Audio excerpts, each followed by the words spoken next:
Então, pessoal, continuando aqui competência concorrente.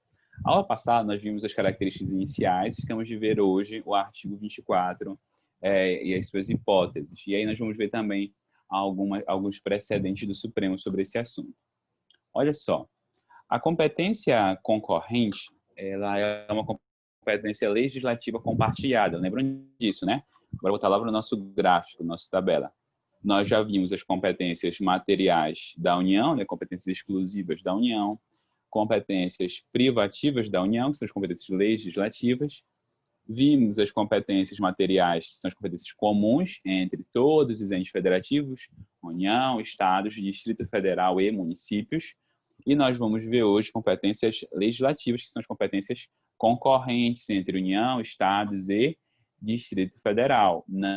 Não inclui municípios, lembrem disso, tá bom? As tributárias não nos interessam neste semestre. Bem, eu disse para vocês, então, que as competências concorrentes são de caráter legislativo, então são competências para inovar o ordenamento jurídico, construir novas normas que incluam direitos e obrigações. Além disso, também comentei com vocês, a competência concorrente ela não abrange os municípios, somente União, Estados e Distrito Federal. Além disso, 4.3.5.2. Nas competências concorrentes, a União edita normas gerais, ou seja, padrões que chamam de normas quadro ou normas princípio, normas básicas, que vão estruturar um padrão para o nosso sistema normativo. E cada ente federativo vai criar normas específicas aplicáveis apenas ao seu território, que vão delimitar melhor essas obrigações, esses direitos. Os Estados-membros exercem uma competência que nós chamamos de competência suplementar, ou seja, eles atuam ao lado das competências, da competência da União para editar normas gerais. E aí lembre de uma coisa, o Estado pode desrespeitar as normas gerais trazidas pela União, gente? O que é que vocês me dizem? Um Estado-membro, ele pode, a União estabelece uma norma que permite algo. O Estado pode ir lá e proibir aquilo que a União permite?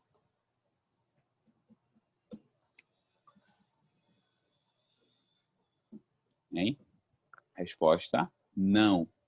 Os estados, eles não podem desrespeitar aquilo, as normas gerais trazidas pela União. As normas específicas dos estados precisam estar de acordo com as normas gerais da União. Ok. Além disso, essas normas específicas, elas vão dar ao Estado o poder de delimitar o seu campo de atuação. Só que só faz sentido normas específicas se houver, melhor dizendo, se houver normas gerais. E se não houver, professor, normas gerais, o que acontece? O Estado não pode exercer a sua competência? Pode. A Constituição diz, se não houver normas federais, a Constituição autoriza que os estados editem normas gerais e específicas. Professor, essas normas gerais serão válidas sobre todo o território nacional? O que é que vocês acham?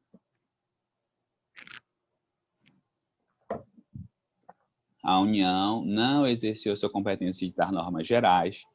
Aí o Estado de São Paulo, por exemplo, foi lá e criou uma norma. Uma lei estadual prevendo tanto normas gerais quanto normas específicas. As normas específicas vão ser só para aquele estado, só para o Estado de São Paulo. A pergunta é, e as normas gerais que o Estado de São Paulo criou? Serão para todos ou será apenas para São Paulo?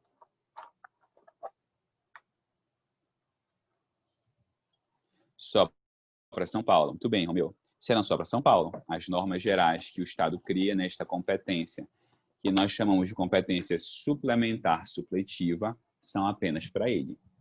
Tá bom? E aí cada estado vai editar ao mesmo tempo normas gerais e normas específicas. Isso aqui é só recapitulação, tá? E aí, se a União vier a editar depois normas gerais, a norma estadual tem a sua eficácia suspensa. Ela não é revogada, porque uma lei federal não pode revogar uma lei estadual. Nós conversamos sobre isso na aula passada, ok? Para uma lei revogar a outra, tem que estar no mesmo plano de validade, que não seria o caso aqui. E por fim, gente, se a norma federal trouxer simultaneamente normas gerais e normas específicas, as normas específicas não são aplicáveis aos Estados-membros. Inclusive, o Supremo considera inconstitucional quando a União se mexe em assuntos de Estados-membros. Tá bom? É inconstitucional. Mas, enfim, não vai se aplicar, o que nos interessa aqui, só se aplicam as normas gerais. E as normas específicas? Se elas servirem, elas serão válidas apenas para o plano federal ou na ausência de norma estadual, mas não serão normas válidas se elas invadirem a competência estadual, tá bom? Se houver essa invasão,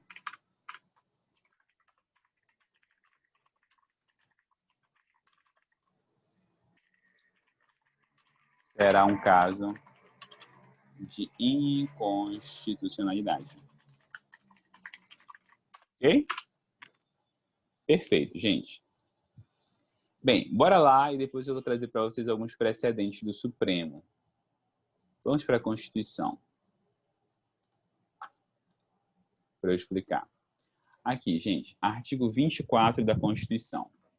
Compete à União, aos Estados e ao Distrito Federal legislar concorrentemente sobre, ou seja, todos eles legislam ao mesmo tempo, né? Ou todos eles têm atribuição ao mesmo tempo sobre os seguintes assuntos, naquela ordem, normas gerais, normas específicas.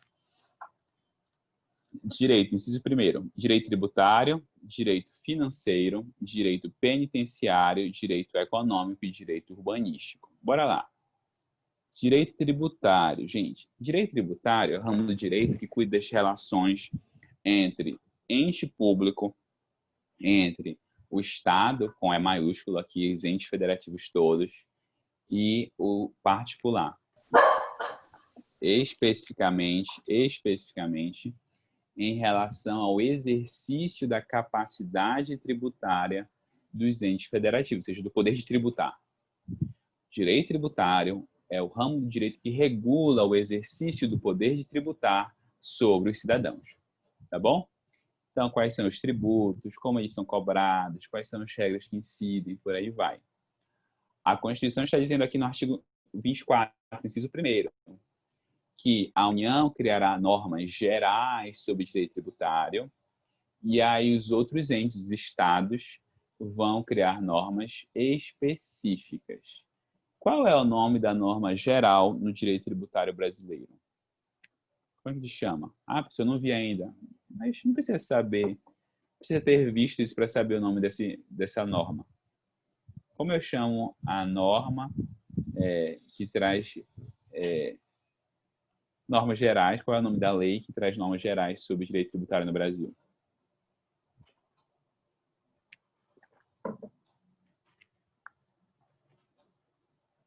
Algum palpite? Código Tributário Nacional, gente. O Código Tributário Nacional é a norma que vai trazer essas normas gerais, tá bom? Segundo, competência concorrente de direito financeiro. Direito financeiro, gente, é o ramo do direito que cuida da atividade financeira do Estado. Ah, professor, é banco. Não. A atividade financeira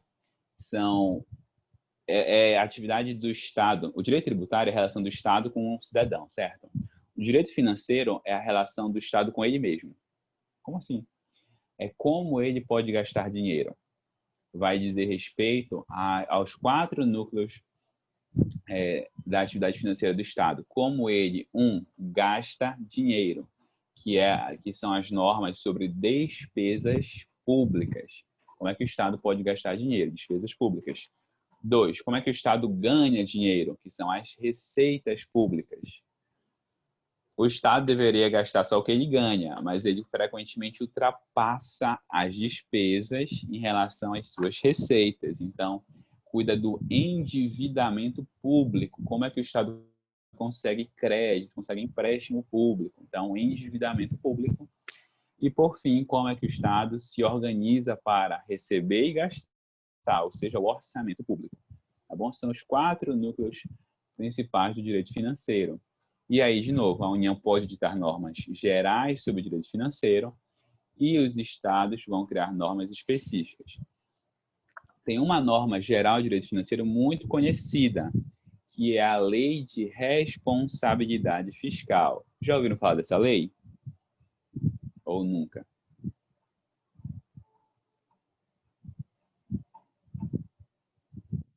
Essa lei, ela traz normas sobre, por exemplo, até quanto um ente federativo pode gastar com servidores públicos, até quanto ele pode se endividar, se ele gastar além do que ele deveria gastar com servidores públicos, o que ele deve fazer para voltar a uma situação de equilíbrio fiscal.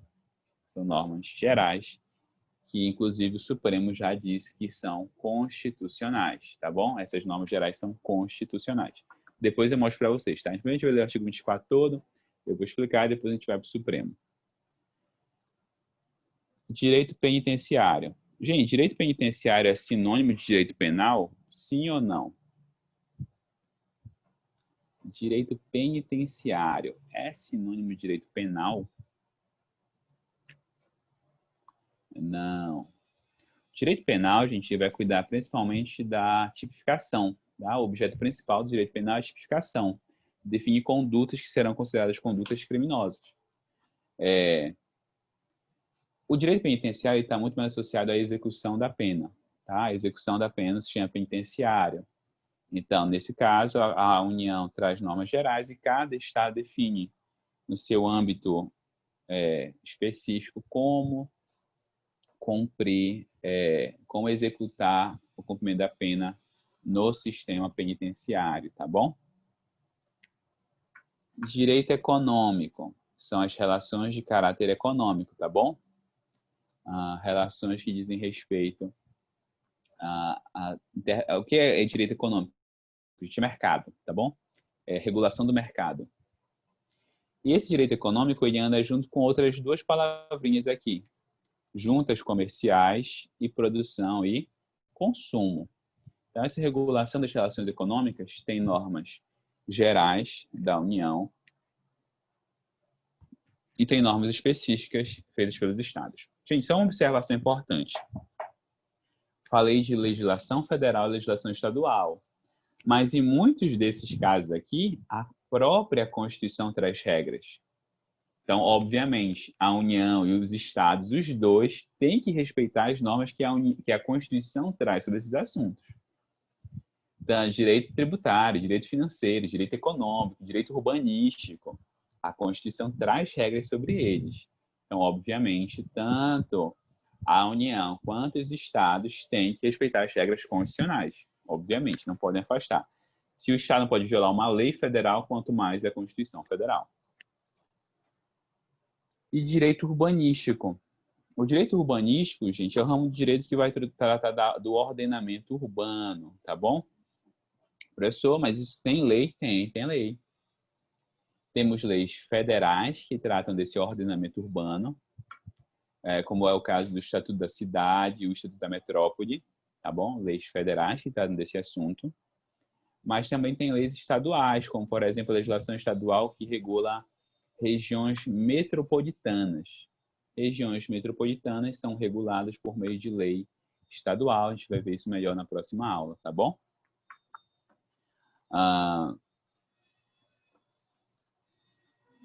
Isso aqui tudo, competência concorrente.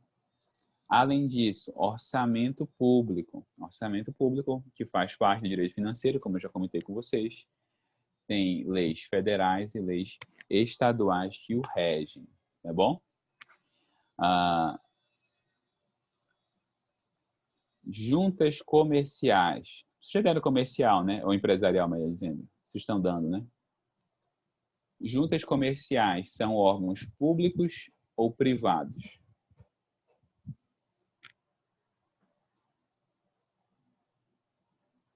Órgãos não, entidades, né? Públicas ou privadas? Pode falar, Áurea.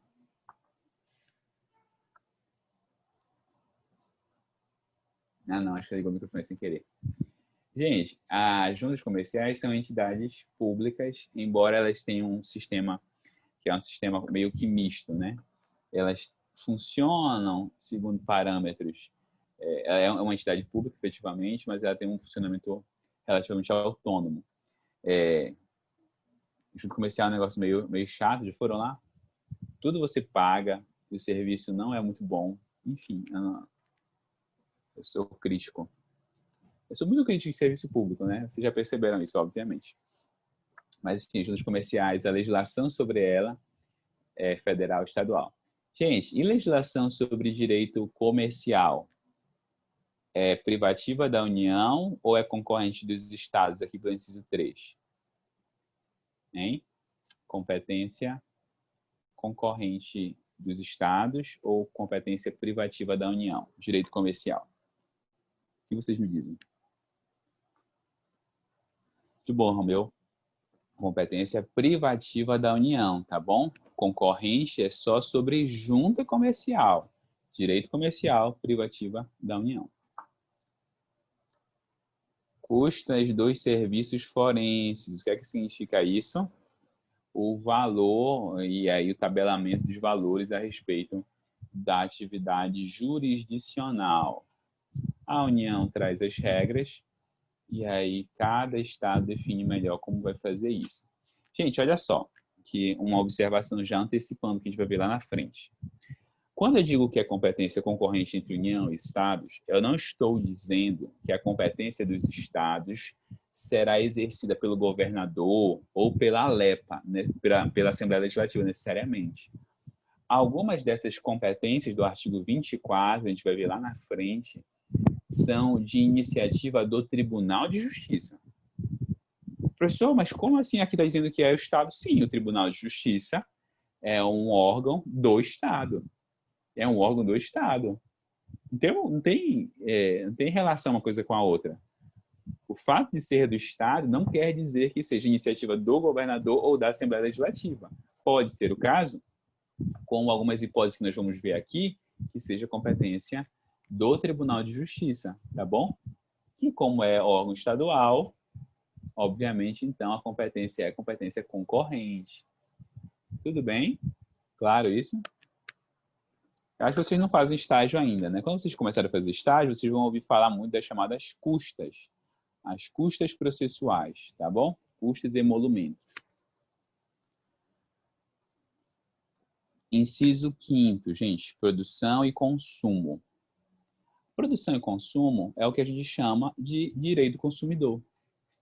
A legislação sobre produção e consumo é uma legislação sobre direito do consumidor. Como eu chamo a norma geral da União sobre direito do consumidor? Qual é o nome dessa norma? Norma geral que a União fez para legislar sobre direito do consumidor.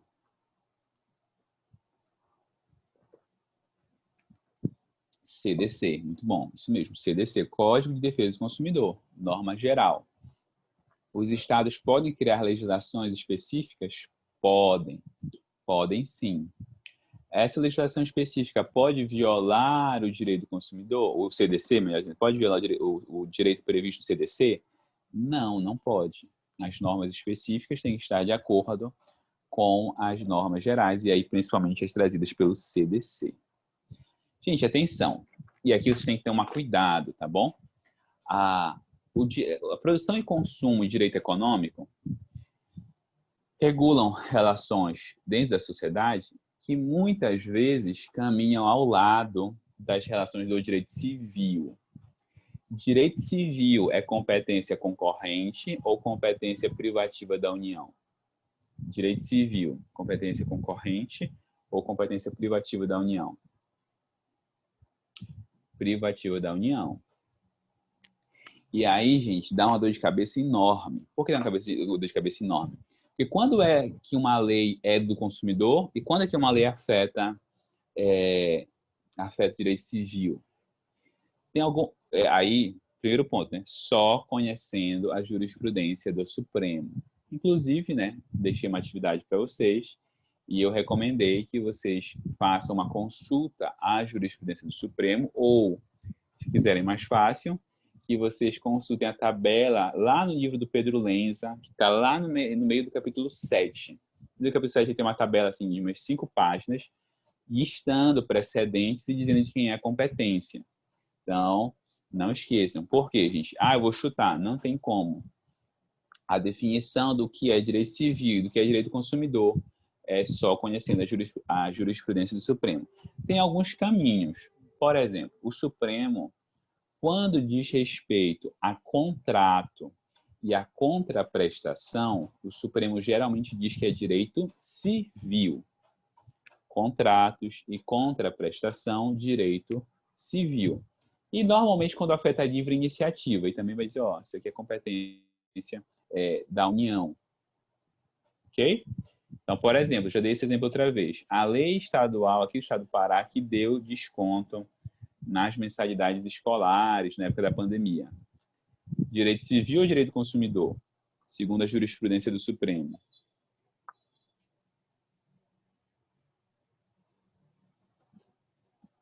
Civil ou consumidor? Civil, porque desconto diz respeito à contraprestação. Desconto é quando tem que pagar.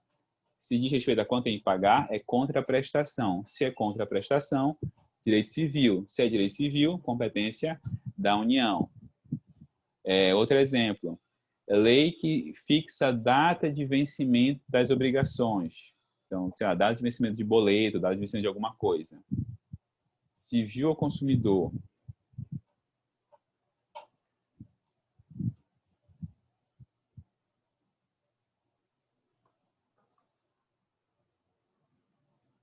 E aí?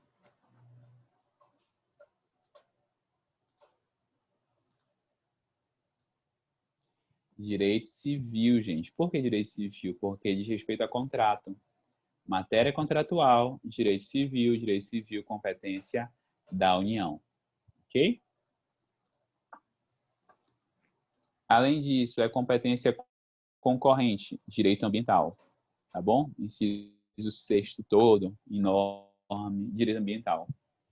Floresta, caça, pesca, fauna, conservação da natureza, defesa do solo e dos recursos naturais, preservação do meio ambiente e controle da poluição. Tudo isso, direito ambiental, competência concorrente. Tem atribuições da União e atribuições do Estado. Então, o Estado pode ditar normas em matéria ambiental, sem nenhum problema, ok?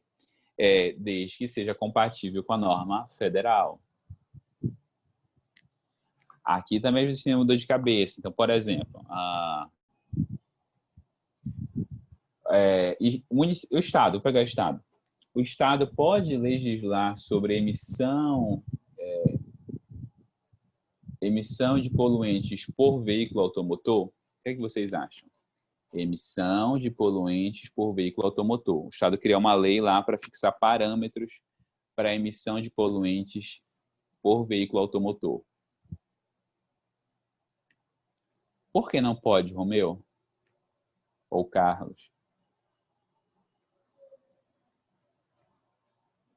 Competência sobre o quê? Competência sobre trânsito e transporte. Competência privativa da União sobre trânsito e transporte. Aqui, olha só, inciso 11 do artigo 22. Trânsito e transporte, competência da União. Ok. Então, só para a gente lembrar isso. Cadê? 24 aqui. Inciso 7º, proteção ao patrimônio histórico, cultural, artístico, turístico e paisagístico. Proteção do patrimônio em geral, competência concorrente. Responsabilidade por dano ao meio ambiente, ao consumidor, a bens e direitos de valor artístico, estético, histórico, turístico e paisagístico. Ok? Olha só, outra coisa. Responsabilidade aqui não é responsabilidade civil. Não é responsabilidade perante terceiros. é a responsabilidade perante o poder público, tá bom? Vocês devem ter lembrado lá de obrigações. Lá em obrigações a gente vê responsabilidade civil. Vê não, né? A gente já aprende um pouco sobre responsabilidade civil, que é os efeitos do descumprimento de uma obrigação. Dever de indenizar, perdas e danos, por aí vai. Aqui, se for responsabilidade civil, é direito civil, competência privativa da União. Aqui no inciso 8º, eu tenho responsabilidade por dano ao meio ambiente ou ao consumidor, enfim, perante o poder público. Tá bom? Então, perante o poder público, ele vai, cada ente, né, tanto normas gerais da União quanto cada ente, por meio de normas específicas, vai regular a situação. Tá bom? Inciso 9, educação, cultura, ensino, desporto, ciência, tecnologia, pesquisa, desenvolvimento e inovação. Tá bom? Legislação sobre essas matérias são legislações concorrentes. Por isso que na educação, gente, existem normas federais, como, por exemplo, Lei de Diretrizes e Bases. Lei de Diretrizes e Bases vai ser competência da União, mas normas específicas sobre a educação podem ser definidas pelos estados. E aí cada estado tem o seu Conselho Estadual de Educação que vai definir diretrizes e normas específicas para ele em relação a isso, tá bom? É possível também. Cultura, a mesma coisa, existem leis de incentivo à cultura em cada estado, desporto e por aí vai. Gente, matéria, competência processual. É competência de quem? Da União. Nós já vimos isso, né? Direito processual, competência da União. Mas olha o que diz o inciso 10. Criação, funcionamento e processo do juizado de pequenas causas. Nossa, professor, como assim? Antes disso, eu disse que direito processual é competência privativa da União. Está lá no artigo 22, inciso 1º, olha só. Compete privativamente a União legislar sobre direito processual.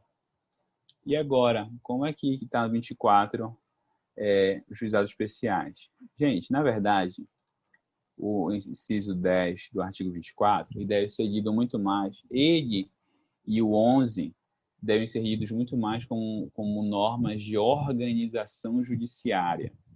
Como assim normas de organização judiciária? É o próprio Poder Judiciário Estadual organizar o seu funcionamento. Então, existem padrões gerais, tá bom? Mas cada poder estadual vai... Opa, eita, sem querer. Vai definir a criação, como ele vai funcionar, e aí procedimentos perante o juizado especial, tá bom? Como é que vai tramitar e por aí vai. As normas gerais da União traz, os estados trazem normas específicas, e aí especificamente por meio do Poder Judiciário. Procedimentos em matéria processual. Gente, procedimento não é recurso. Procedimento não é fase do processo.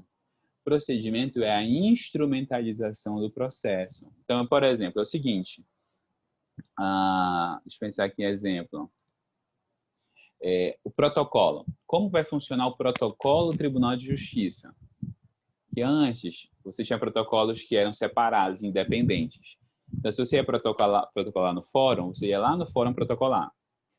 Eu tenho uma petição para o Tribunal de Justiça, vai lá no Almirante Barroso protocolar, e por aí vai. O tribunal pode decidir manter separado e pode decidir integrar, então faz um protocolo único ou um protocolo integrado.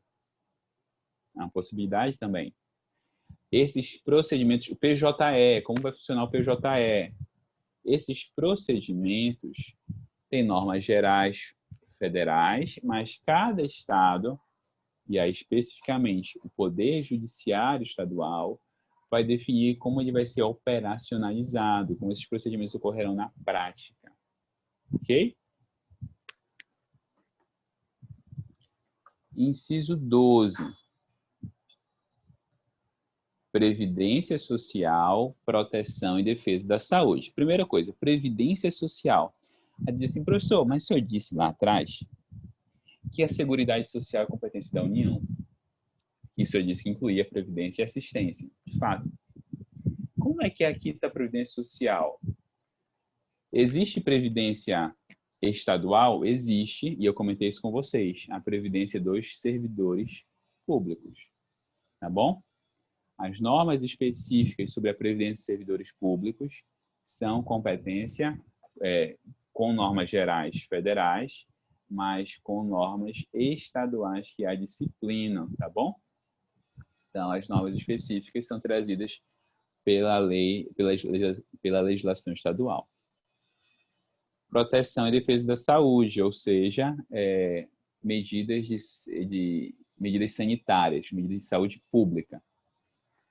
Lembrando que eu disse para vocês já também, a decisão do Supremo na situação de pandemia, que diz que a União, os estados, o Distrito Federal podem legislar, podem definir regras para a saúde pública, um dos fundamentos é o artigo 24, inciso 12, porque todos eles têm atribuições para legislar sobre normas sanitárias, ok?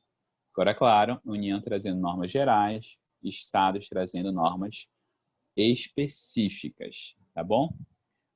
Agora, como isso vai ocorrer na prática, acabou que não aconteceu muito bem, né? Acabou que houve uma confusão muito grande.